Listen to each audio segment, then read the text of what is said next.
en el pasado, que ha sido eso donde yo he pasado por ahí, ¿verdad? Y el pecado ha tomado oportunidad, ¿verdad? Entonces, ahora tengo que estar vigilante a esas cosas. Entonces, Cristo incluso hizo esto como un deber para sus discípulos. Velen, ya les nos había dado también ya en una predicación para cuando venga la hora, una hora de tentación bastante ruda. ¿Y qué tenía que estar haciendo? Velar, estar fuertes, estar preparados. Marcos 13:37 dice, y lo que a vosotros digo, a todos lo digo, velad, estar en guardia, estar despiertos. Lucas 21:34 dice, mirad también, ir acá,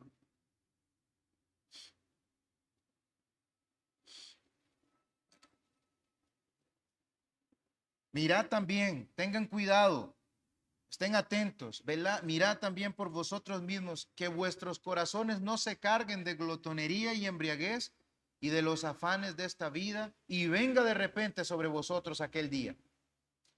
Segunda a Tesalonicenses dice, no debemos pues dormirnos como los demás, sino mantenernos alerta y en nuestro sano juicio. Así lo lee la Nueva Versión Internacional. Y Ageo 1:5 dice, meditad sobre vuestros caminos, considere, preste atención a lo que Dios dice, mediten en sus acciones. A un pueblo que había venido del cautiverio, ya habían sido liberados por el Señor y estaban torciendo sus prioridades. Estaban haciendo otras cosas que no debían hacer. Y el Señor les dice, consideren realmente lo que ustedes están haciendo. Piensen, estén atentos, despiértense. Y estaban teniendo sus casas artesonadas, preciosas, pero el templo desolado. No es momento todavía, decían, no es momento. Tengan cuidado de cómo están haciendo las cosas. Y eso es lo que nos dicen a nosotros aquí en las prédicas cada domingo. O es lo que deberíamos nosotros sentir cuando se nos predica. ¿Cómo estoy haciendo las cosas? Meditar realmente. Preguntarme ahí, ¿cómo estoy haciendo yo las cosas? ¿Cómo estoy pensando yo las cosas? ¿Por qué las estamos haciendo? Porque pueden haber muchas motivaciones pecaminosas, disfrazadas muchas veces de piedad, que a nosotros nos pueden estar llevando a hacer lo malo contra el Señor. ¿Qué me mueve a hacer las cosas a mí? ¿Qué me mueve a hacer lo que hago? Que me miren, que me alaben. Entonces tenemos que examinarnos y descartar entonces una posible motivación pecaminosa, así como hacía el apóstol Pablo. Entonces golpeo mi cuerpo, lo pongo, lo domino. Como vimos la semana pasada, le pega un golpe que lo deje morado, que lo golpee fuerte, que no se levante y me trate de dominar a mí.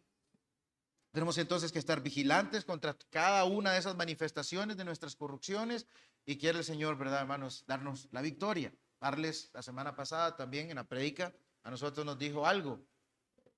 Llenemos nuestra mente de la palabra del Señor, ¿verdad? Que se llena de la palabra y que caiga una chispita y pum. Entonces, vea, eso nos va a ayudar un montón a nosotros, llenar nuestra cabeza de la escritura, ¿verdad? Cuando venga alguna tentación, alguna situación de nosotros nos quiera afectar y quiera manifestarse y levantarse vigorosamente contra nosotros, ahí está la Biblia, la palabra de Dios que va a aparecer en nuestra mente. ¿Para qué? Para prevenirnos que pequemos, para ayudarnos a nosotros a sobreponernos sobre ese pecado que quiera levantarse contra nosotros. El Salmo 119:11, creo que todos lo conocen aquí, dice, en mi corazón he guardado tus dichos, ¿para qué? Para no pecar contra ti. Entonces, la escritura lo dice, guardo, lleno mi corazón, mi mente de su palabra. Yo no sé, yo creo que sí, les había contado cuando estuvimos viendo pecados respetables. En el pasado, bueno, con la situación del COVID, yo no sé si ustedes recuerdan, creo que lo voy a volver a repetir, la gente comenzó a almacenar un montón de papel higiénico y compraban todo el papel higiénico y tenían montones de papel higiénico, gente que estaba previniendo un desastre, ¿verdad? Entonces, tenían ahí almacenes de papel higiénico, ya no habían en los lugares. ¿Por qué? Porque estaban guardando para una eventual situación que pudiera afectarles y poder ellos hacerle frente. Mejor prevenir que lamentar. Lo mismo nosotros. Nosotros tenemos que llenar nuestros almacenes, nuestra mente ¿De qué? De su palabra, para que en una eventual tentación estemos vigilantes y bien parados, por así decirlo, para poder contrarrestar ese enemigo que viene fuerte contra nosotros.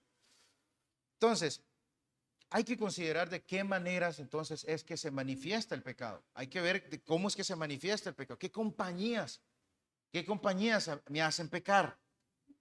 ¿Cómo me hacen pecar?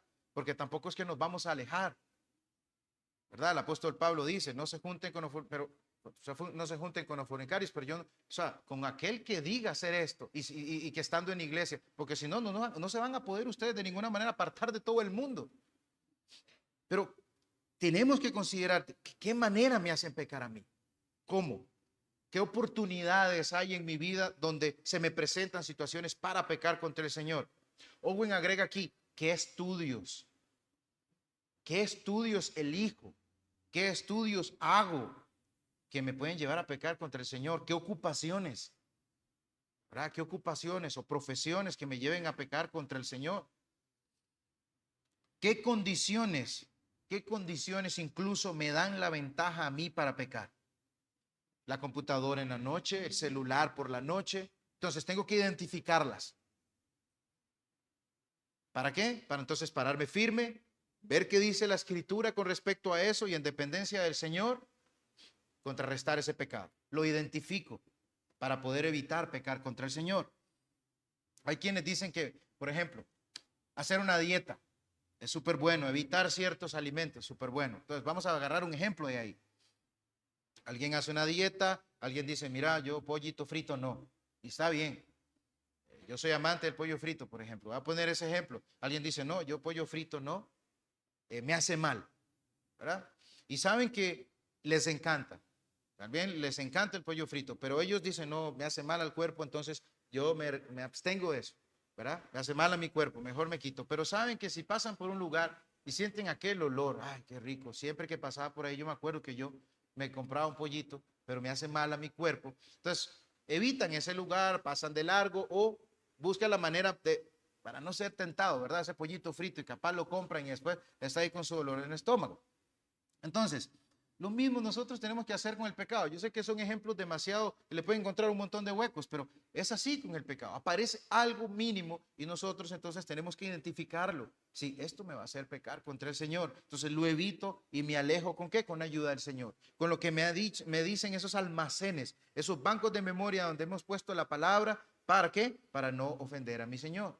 Dice el Proverbio 14:16, el sabio teme y se aparta del mal. ¿Quién es el sabio? ¿Quién es un sabio? El que teme al Señor, el que lo reverencia, el que lo respeta, el que lo ama. ¿Verdad? Entonces, ¿qué decía el mismo proverbio? El principio de la sabiduría es el temor de Jehová. Entonces es ese temor de Jehová el que nos hace a nosotros sabios. Proverbio 22:3 dice, el prudente ve el peligro, busca refugio y busca refugio. El inexperto sigue adelante y sufre las consecuencias. El verso 5 del mismo Proverbio 22 dice, espinas y trampas hay en la senda de los malvados, pero el que cuida su vida se aleja de ellas, se aparta. Si nosotros, decía Owen, nos atrevemos a holgazanear con las ocasiones del pecado que se presentan en nuestra vida, más tarde, ahorita, dice, nosotros nos vamos a atrever a pecar. Holgazaneemos con esas ocasiones que se presentan y nos vamos a atrever a pecar. Es de una vez que tenemos que darle esa estocada al pecado. No, ya sé lo que tramas, decía el mismo Owen en este libro. Ya sé lo que tramas. Aquí no entra usted. Aquí usted no entra.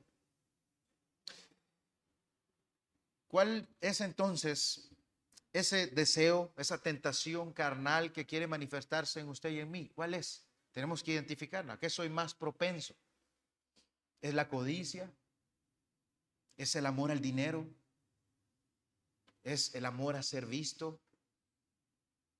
¿Es ver aquello en internet? ¿Robar tiempo en mi trabajo? ¿Es no someterme a mi esposo? ¿Es incitar a la ira a mis hijos? ¿Es el chisme, la murmuración? ¿Cuál es ese pecado más querido que usted lo ha convertido y que yo lo he convertido en respetable? Que le hemos llegado incluso a excusar. ¿Cuál es ese pecado que usted está dispuesto, mi hermano? Que usted dice en un momento, no, ya no más. Lo voy a arrancar, lo voy a destruir, pero a la hora de la hora lo perdonamos. lo excusamos, lo justificamos. No, es que mire, esto está bien porque tal y tal cosa. Es que yo estaba en ese, me sentía mal, entonces por eso reaccioné de esa manera. Como vimos la semana pasada, ¿verdad? Unos cuantos ejemplos de cómo se justifica el pecado. Hay un consejo del Señor Jesucristo, yo creo que es bueno que le pongamos atención con respecto a, se manifiesta el pecado en nuestras vidas y qué es lo que tenemos que hacer. Dice Mateo 18, del 8 al 9, si tu mano o tu pie te hace pecar, córtalo y arrójalo. Más te vale entrar en la vida manco o cojo que ser arrojado al fuego eterno con tus dos manos y tus dos pies. Y si tu ojo te hace pecar, sácatelo y arrójalo. Más te vale entrar tuerto en la vida que con dos ojos ser arrojado al fuego del infierno. Lo dijo Jesús, pongámosle atención. Si quiere manifestar algo, sea radical.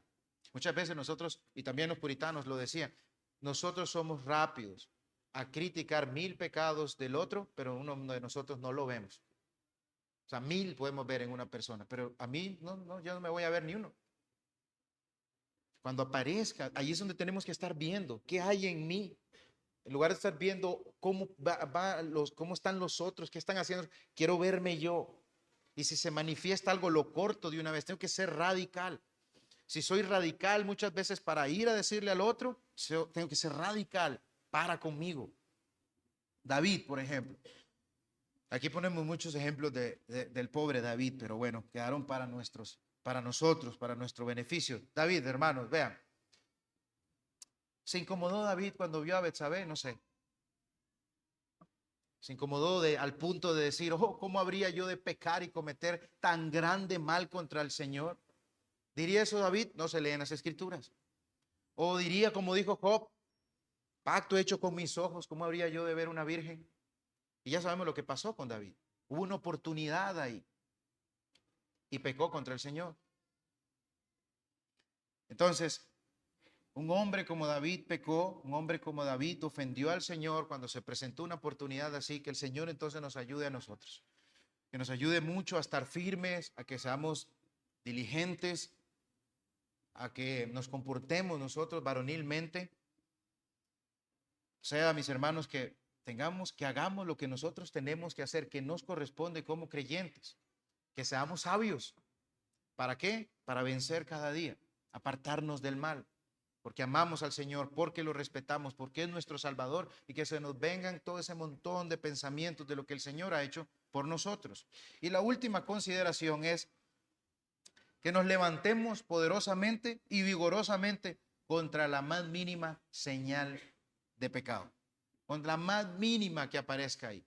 Ahora tenemos que ver qué ocasiones quieren hacernos daño a nosotros, pero también la más mínima señal que aparezca en nuestras vidas, que quiera afectar y ofender a nuestro Señor, nosotros tenemos que identificarla rápidamente. Puede ser hasta muy sutil, puede ser muy sutil identificarla para detenerla. Sencillamente es no cederle al enemigo el más mínimo campo, lo más mínimo. Un pequeño ejemplo, un domingo por la mañana. Esposos, esposas, un domingo por la mañana puede pasar una discusión y ese mínimo momento es para que usted venga desanimado a la iglesia. No le ceda, no le siga el juego a Satanás, porque eso es lo que él quiere hacer. Eso es un pequeño ejemplo nada más. No ceda el más mínimo campo, no hagamos eso de darle campito a él. O nosotros mismos. Esto de que ¿y hasta dónde es el límite en esta iglesia? ¿Qué permiten en esta iglesia? Aquí en esta iglesia se permite esto. Aquí en esta iglesia se permite lo otro. Para ver si me pasa un poquito. Y que no me haga y que no me afecte. Porque temo a las consecuencias. Eso de ver cuánto jalo. Le prometo que no voy a ir más allá. Mire, solamente que hasta cuánto coquetear con el pecado, nos decían a nosotros los hermanos en los lagos. Y apenas nosotros, mis hermanos, a esa línea le demos el primer paso, después vamos a estar al otro lado. Porque esa es nuestra concupiscencia, ese viejo hombre nos llama a ofender al Señor. Dice Owen, es como el agua en un canal. Cuando se desata, va a fluir, va a comenzar a fluir poco, pero después va fluyendo fuertemente. Dice, al principio es fácil detenerla, ya después no se va a poder detener. Cuando empezó a correr, ese raudal fuerte no se va a detener. Un paso que usted dé de esa línea, después usted está al otro lado y no se va a dar cuenta. Una pequeña discusión, de repente usted no vino. ¿Cómo voy a ir así? Ya no vino. Y más cosas, por más chiquititas y sutiles que sean, nos pueden dañar el día, nos pueden dañar, nos pueden hacer pecar contra mi Señor. Resumo, coquetear con el pecado. No podemos nosotros, mis hermanos, de verdad, vivir ahí cerquita de Él. El pecado es peligroso, es progresivo y es peligroso. Santiago dice, todo lo contrario, Santiago 1, del 14 al 15 dice, todo lo contrario, cada uno es tentado cuando sus propios malos deseos lo arrastran y seducen. Luego, va progresivo, cuando el deseo ha concebido, engendra el pecado. Y el pecado, una vez que ha sido consumado, da luz muerte. Es peligroso, no es jugando. Entonces, ataquemos primero, no dejemos que gane ventaja. Si el pecado lo logra, va a hacer daño. Sí, va a hacer mucho daño. Su fin nunca ha sido jugar con nosotros. Nunca ha sido jugar con nosotros. En esta guerra yo creo que podríamos decir que el pecado es el que está más apercibido de que es una guerra a muerte. Nosotros muchas veces pensamos que estamos jugando paintball. No miremos qué está haciendo el otro de nuevo. Enfoquémonos en nosotros. Porque mientras usted está buscando en el otro los 1000 pecados del otro, se le olvidan los suyos y el pecado puede infiltrarse ahí sutilmente, hacerlo caer en legalismo, hacerlo caer en una falsa piedad. Yo sí hago, ella no, él no. Yo sí soy buen esposo, yo sí soy buena esposa, ella no, él no. Yo sí leo bastante, él no, ella no. Yo vengo domingo, sí, también vengo miércoles, él no, ella no. Yo sí sirvo, él no, ella no. Suena feo, ¿verdad? Suena feo pensar así. Yo sí traigo, él no, ella no. No, hasta no se ve como que sea digno de un creyente que esté pensando de esa manera. Mire cómo cría a sus hijos, así no es como yo. Mire cómo predica, así no es como yo lo haría. Y es precisamente esto, mis hermanos, esa manera de pensar, cuando se infiltra ese pecado sutilmente, porque con la más mínima no lo detuvimos, que nosotros comenzamos a sentirnos superiores. Ya habíamos visto esto en pecados respetables. Comenzamos a sentirnos superiores a los demás. Y olvidamos de estar viendo nuestra vileza. Y esto entonces, esto fue como terminar las dos consideraciones. No considerar nuestra vileza nos lleva a este capítulo, que es la humildad. Y no es esa humildad de, no, mira qué humilde soy yo soy tranquilo. No, esta es una humildad diferente. Yo me extendí con estas dos consideraciones que quería que viéramos. Y vamos a ver un poquito de lo que dice Owen con respecto a la humildad. Entonces, llevemos en mente que muchas veces olvidamos cuál es nuestra vileza. Y queremos andar viéndonos como más. Y dice Owen que debemos ejercitarnos con tales meditaciones de Dios, y creo que la semana pasada también vimos pensamientos de Dios que inunden nuestra mente. Cuánto ha hecho el Señor por mí, ha lavado mi alma, me ha perdonado, envió a su Hijo Jesucristo. Siga yo haciendo más pensamientos del Señor, que os diga, Padre, cuánto yo le debo a usted, cuánto debo a la gracia. De verdad, qué grande es el Evangelio, cómo en la mente del Señor vino semejante, wow, dice uno, ¿cómo el ser humano nunca pudo haber ideado algo así? Entonces uno se maravilla del Señor. Entonces dice él, ejercitémonos en tales meditaciones. Muchas veces a nosotros, de hecho los puritanos decían, la meditación es algo que no nos gusta. Pero la meditación es como cuando usted está, decían ellos, sentado e incómodo. Y entonces usted llega y se sienta bien y se acomoda y siente rico. Eso es la meditación. Usted se va a sentir bien meditando en las grandezas, las gracias, las misericordias del Señor. Entonces, cuando usted medita en eso, la grandeza de Dios, su misericordia para con uno, entonces usted va a llegar a un momento de humillarse, ¿verdad? Porque usted va a comenzar a ver lo grande que es Dios, ese grande y bendito Señor. Y yo, entonces usted se ve a la luz de eso y usted dice, yo no soy nadie a la par de esa grandeza de mi Señor. Entonces hay que meditar en esa grandeza, en la excelencia, en la majestad de Dios. y nuestra gran distancia de Él, y gracias por el Señor Jesucristo, porque ya no hay distancia, Él nos hizo cercanos a nuestro Señor. Entonces vamos a considerar cuán viles somos. Nunca pude haber acercado yo al Señor si Él no condescendientemente viene a nosotros. Entonces, en lugar de llenarnos cuán genial soy, cuánto sé, que Dios se pasó conmigo, sí, genial, Dios, soy el campeón, como dice el hermanito Mariano, yo soy un campeón, ustedes son capaces de hacer lo que quieran, adelante. En lugar de llenarnos de ese tipo de pensamientos mentirosos, nos llenamos de, no soy nadie. La gracia del Señor, soy lo que soy. Si estoy aquí es por su gracia, porque si no yo estuviera perdido igual que el otro. Entonces yo debería estar en el infierno, pero por su gracia el Señor me salvó de mi pecado. Y aquí nos tiene el Señor a nosotros. Que el Señor nos tenga hoy aquí es pura gracia. Porque incluso, mis hermanos, pueden haber domingos donde nosotros ni queramos venir, ni queramos levantarnos, y aquí estamos. Entonces, pensar cómo el Señor, Dios, idea ese plan de salvación condescendientemente, no nos debía absolutamente nada, tenía que habernos condenado y destruido por nuestro pecado, no nos debe nada. Y a veces nosotros vivimos como si Dios nos debiera las cosas. No, Dios me debía a mí esto y lo otro. Pensar de esa manera está mal. Pensar más bien, ¿cuánto debo yo a la gracia? ¿Cómo a mí? ¿Por qué a mí? ¿Qué era yo? Yo merecía el infierno. Es humilla. Entonces, un día nosotros queremos levantarnos, meditemos en esto, ¿verdad? Cómo el Señor a nosotros nos ha salvado. Eso nos va a quitar cualquier ínfula de lo que sea, ¿verdad? Y nos va a ver igual que el de otro hermano. La grandeza, la santidad de Dios, su majestad, dice mis hermanos, va a hacer ver sí o sí nuestro gran pecado. Hay un himno, ya voy terminando, hay un himno que dice, inmensa la obra de Cristo en la cruz. ¿Saben qué sigue? Enorme la culpa se ve por su luz. O sea, y la obra de Cristo en la cruz nos va a traer gozo, nos va a traer alegría, pero también nos va, caramba, cuán malo he sido, cuán malo incluso sigo siendo, cuán pecador incluso sigo siendo. Y ese nos va a hacer ver, nos va a hacer poner los pies sobre la tierra. Eso hace la obra de Cristo en la cruz. Por eso es necesario vivir pensando en ella. Por eso, como decía Eduardo, es necesario vivirse predicando el evangelio todos los días para tener los pies bien sobre la tierra. Porque a nosotros nos da por muchas veces querer volar, como dicen, sin tener alas.